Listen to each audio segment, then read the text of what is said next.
dibutuhkan adalah keikhlasan melakukan ibadah kepada Allah. Semakin banyak, semakin baik. Kita hari ini kadang terbalik. Kalau mengenai dunia, mengenai harta, itu semakin banyak, semakin baik. Kita ibadah yang kita yang kuril, pada kuril kena saja.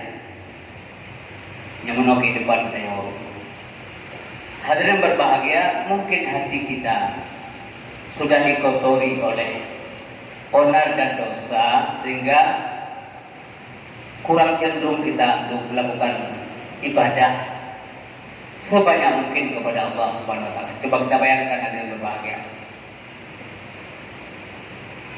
Siapa yang dapat menolong kita nanti di akhirat kecuali kita sendiri? Maka perlu sekalilah oleh kita semuanya setiap saat merenungkan akan kehidupan setelah mati. Inilah sebenarnya yang dinamakan dengan masa depan yang hakiki. Begitu orang menyebut masa depan, itu manusia pada umumnya cenderung memikirkan masa depan itu adalah harta yang banyak, pangkat, jabatan dan sebagainya, kehidupan yang mewah. Sesungguhnya kehidupan atau masa depan yang hakiki adalah hidup setelah mati. Itulah masa depan. Hari ini kita hidup ini untuk mati. Setelah kita mati, kemudian dihidupkan kembali, inilah hidup yang benar. Artinya hidup tidak akan pernah ada lagi kematian. Bahwa siapa yang akan masuk dalam neraka dia tidak mati-mati lagi.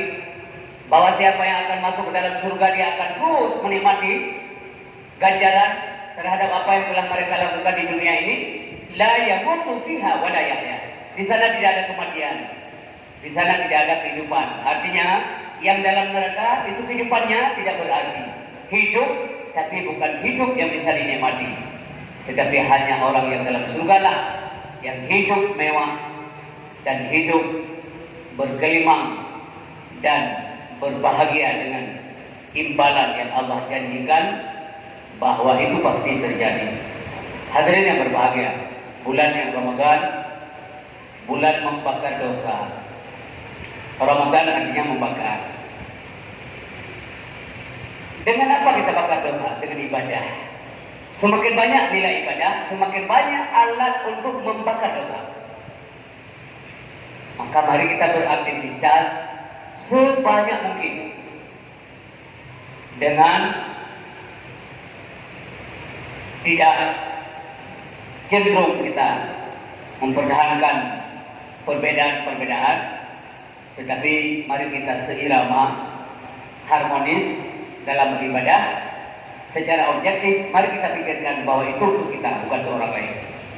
Hadirin yang dirahmati oleh Allah Subhanahu wa taala, yang model-model beginilah yang diampuni dosanya oleh Allah lewat kegiatan aktivitas Ramadan. Bahwa hadis Nabi man qama Ramadan imanan wa ihtisaban ghufira lahu ma taqaddama min dzambi, itu syaratnya adalah siapa yang akan diampuni dosanya? Orang yang mendirikan malam. Maksud Ramadan imanan, qama di sini adalah salat tarawih. Apa syaratnya? Imanan wa ihtisaban. Dengan benar-benar yakin, rasa iman, terus ada semacam ihtisab, hanya mengharap ridha Allah Subhanahu wa taala. Inilah orang yang dinyatakan oleh Nabi sallallahu alaihi wasallam, "Ghufira lahu ma taqaddama min dzambi," akan diampuni dosa-dosanya yang telah lalu. Bahwa semua kita berdosa, itu kita yakini bersama. Tidak ada manusia yang bersih, yang luput daripada dosa di sini di dunia ini. Ini adalah pernyataan daripada Rasulullah sallallahu alaihi wasallam, "Kullu bani Adam khata'un wa khairul khata'in at-tawwabun." Bahwa setiap anak Adam itu berdosa, sebaik-baik orang berdosa adalah yang tobat kepada Allah Subhanahu wa taala. Marilah kita tobat karena ini bulan kita bertobat kepada Allah Subhanahu wa taala dengan baik dan benar. Kemudian hadirin berbahagia, semua kita, pertama kami sendiri pada malam ini sebagai penceramah, mari kita ciptakan rasa takut yang lebih kepada Allah Subhanahu wa taala. Bahwa apa yang hari ini kita buat di sini, ingat semua ada tanggung jawab. Tangan bergerak, dia nanti jadi saksi. Mata yang berkedip, dia pula menjadi saksi, dia gerak. Kaki yang berjalan, maka tentukan jalan yang benar. Berjalanlah kepada jalan yang insya Allah nanti kita bisa terjawab. Tangan bergerak, bekerjalah, berkaryalah, berbuatlah. Bahwa perbuatan kita di sini ada tanggung jawab dari Allah Subhanahu Wa Taala. Bahwa rancanglah rancangan-rancangan ide-ide saudara, ide kita semuanya di sini. Ingat, pikiran, ide kita, karya kita nanti ada tanggung jawab dari Allah Subhanahu Wa Taala. Inna sam'a wal basar wal fu'ada kullu ulaika kana anhu mas'ula. Semua nanti ada tanggung jawab dari Allah Subhanahu Wa Taala. Hadirin yang berbahagia, Bapak Ibu yang dirahmati Allah, mudah-mudahan lewat bulan suci Ramadan ini kita diampuni semuanya, dan nanti ketika kita meninggal dunia kita doakan selamat iman. Semua orang mengkhawatirkan ini, bukan tingkat kita saja, semua orang. Nabi kita tidak diragukan keimanannya, tapi masih mohon kepada Allah, masih mohon kepada Allah, selamatkan iman. Allahumma ahyina bil iman, kata Nabi. Apa kurang iman beliau? Sedangkan kondisi iman para Nabi yazidu wa la yanqusu, terus tambah, terus naik, tak pernah kurang. Tapi masih saja mohon kepada Allah. Wa amitna bil iman, ya Allah matikan saya, matikan kami, wafatkan kami dalam keadaan beriman. Dan doa Nabi yang sangat populer adalah ia muqallibal qulub, tsabbit qalbi ala dinika wa ala ta'atik. Wahai zat yang membolak-balikkan hati, tetapkanlah hatiku di atas agamamu dan di atas ketaatan kepadamu. Ini manusia sekali Rasulullah masih bermohon dan menangis di hadapan Allah, memohon ketetapan iman. Hadirin yang berbahagia yang dimiliki Allah Subhanahu Wa Taala, ketika Allah memvonis Iblis menjadi kafir, ketika Allah mencampakkan Iblis, mengeluarkan dari surga, malaikat Jibril dan Mikail menangis, berteriak, takut, gemetar kepada Allah, sehingga mengundang pertanyaan kepada Allah, mengapa kalian berteriak? Kenapa kalian menangis? Ada apa ini? Yang divonis Iblis, yang takut malaikat Jibril yang takut, Mikail yang takut. Sehingga ketika ditanya oleh Allah, apa yang buat kalian tuh khawatir, menangis, berteriak? Kenapa?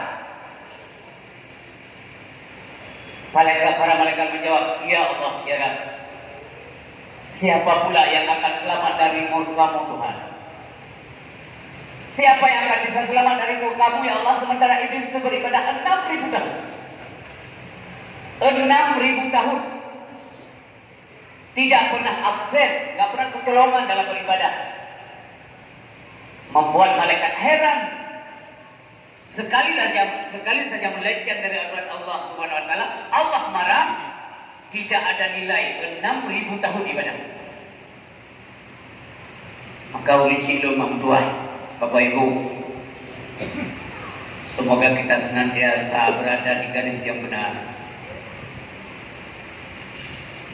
Maka Allah menjawab ketika malaikat bertanya, siapa yang akan selamat dari murka-Mu ya Allah? Maka Allah menjawab, makanya hendaknya kalian takut kepadaku, hanya kepadaku, bukan kepada yang lain-lain, kepada Allah.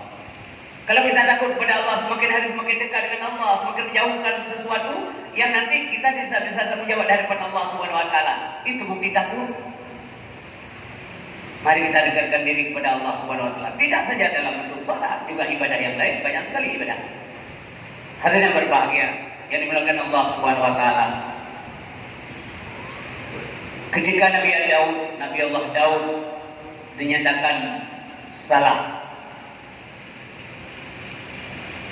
beliau menangis, takut, sujud di hadapan Allah 40 hari sujud, berlinang air mata.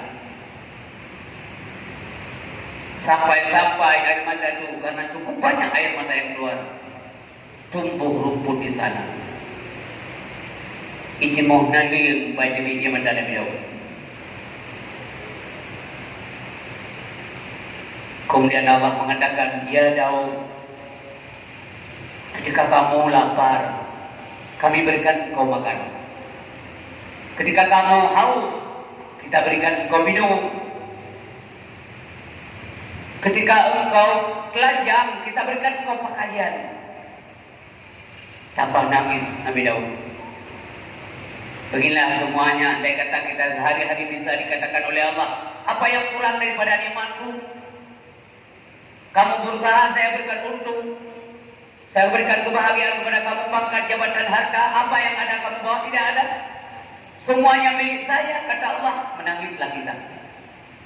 Hadirin yang berbahagia, maka berulang-ulang Allah menyatakan dalam Al-Quran, Bismillahirrahmanirrahim, Fabi'ayyi ala'i rabbikuma tukadziban. Maka nikmat yang manakah yang kau dustakan? Mana yang hana betul? Yang tu hana betul ya Allah. Mana yang tidak benar milikku? Kata Allah Subhanahu Wa Taala. Ya hana apa hana lutuk. Coba kamu ciptakan sendiri nikmatmu. Kalau memang kamu sanggup dan kamu mampu dan kamu hebat, maka hadirin berbahagia dengan Allah Subhanahu Wa Taala. Marilah semua kita takut kepada Allah Subhanahu Wa Taala. Semoga takut kita diterima oleh Allah Subhanahu Wa Taala. Sebagai penutup ceramah kita pada malam ini, marilah kita melakukan puasa dengan benar. Kalau hanya puasa menahan makan dan minum, itu anak-anak juga bisa. Mari lagi-lagi kita perlu meningkatkan ibadah. Bahwa ibadah puasa tidak saja menahan makan dan minum, juga puasa seluruh panca indera, supaya tahapan puasa itu dilakukan dengan benar. Kemudian peringkat puasa kita itu naik, sehingga nilainya juga akan dilebihkan oleh Allah Subhanahu Wa Taala. Mari kita mengejar akhirat, itu yang lebih baik. Wal akhiratu khairul laka minal ula.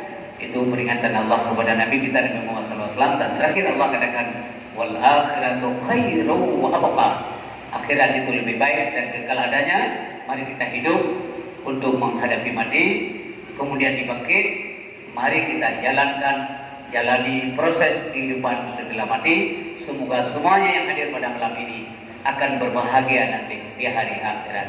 Demikian, mudah-mudahan ada manfaat kepada kami sendiri, dan tentu saja ada yang kurang dan sebagainya, yang kurang, yang silap dan salah. Kepada Allah kami mohon ampun, kepada guru kami semuanya, bapak dan ibu beserta jamaah yang dimuliakan Allah. Kami mohon agar diperbanyak maaf. Semoga Allah mengampuni kita sekalian. Billahi taufiq wal hidayah. Assalamualaikum.